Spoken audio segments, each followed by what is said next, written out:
Introducing the Flutterby Flying Fairy by Spin Master, the magical fairy that turns young girls' dreams into a reality. Please know this special fairy is for indoor use only. Getting started. Installing batteries. Your Flutterby Fairy comes with a decorative display stand that is also used for charging and launching your fairy, and an instruction sheet. Be sure to read the instructions before you play with your Flutterby Fairy. To download an extra copy, go to www.flutterby.com. Let's get familiar with the display stand. The launching button, the on-off switch, and charging cable. The base controls everything. It both charges your fairy and can start and stop its flight. Before every flight, always ensure your Flutterby Fairy is fully charged. For best performance, always use 6 fresh AA batteries. To install your batteries, unscrew the back panel using a Phillips head screwdriver and remove the cover. Insert the batteries following the plus and minus signs indicated on the base.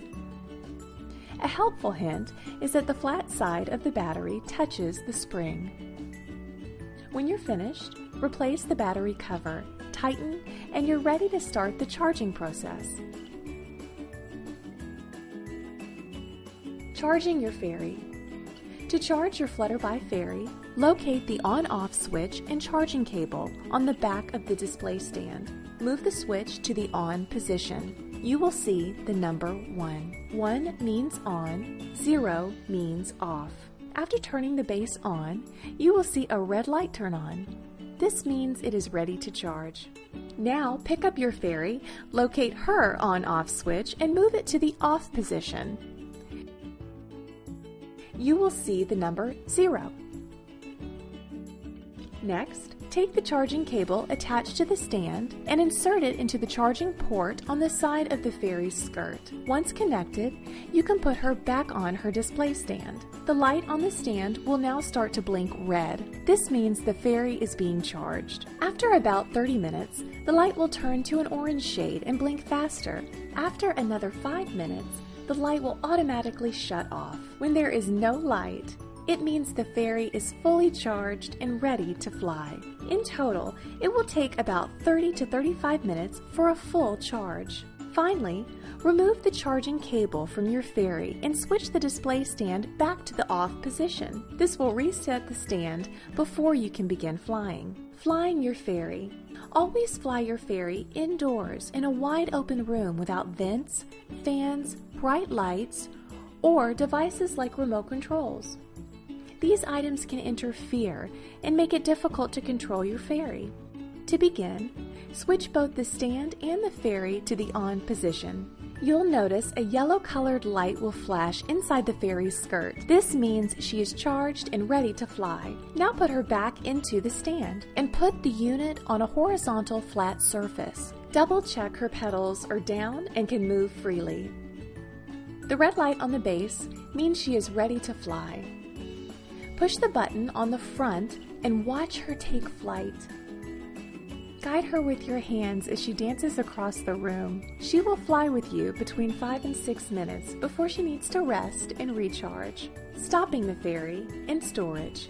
To stop your fairy from flying, push the button once to make her come down slowly, and twice if you want her to stop flying right away. There's no need to worry about damaging your fairy when she drops. She's built with durable materials, resistant to impacts. To store your fairy, place her in the stand and make sure both the stand and the fairy are turned off.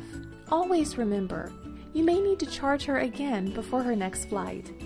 Troubleshooting. My fairy is flying too high or is stuck on the ceiling. If your fairy is flying too high or is stuck on the ceiling, try one of 2 options. First, try turning her off by pushing the button on the display stand. Push the button once for a slow descent, twice for a fast descent. Then, reset the on-off switch on her skirt. This will recalibrate her flight. If that does not correct her flight, try launching her from the floor instead of a table. She is sensitive to light and will fly higher depending on the color of the floor or brightness in the room. My fairy does not hold a charge. If the light on the base is green, that means the batteries are low and need to be changed. Check to see if you used fresh batteries and the polarity is correct. If the light on the base flashes red and green, that means the charging cable is not secure, connecting into the fairy's skirt. Check to see if it's inserted properly. My fairy does not lift off properly. Check your batteries to ensure she is getting a strong charge. Also, check the wings, making sure they can move freely. Finally, make sure the fairy is standing straight in the base and the pin she rests on is not bent. What if the fairy hits the wall? Not to worry, the fairy is durable and will stop flying right away. Just pick her up and check that her wings are lined up correctly and they can move freely. Put her back on the base and push the button to relaunch.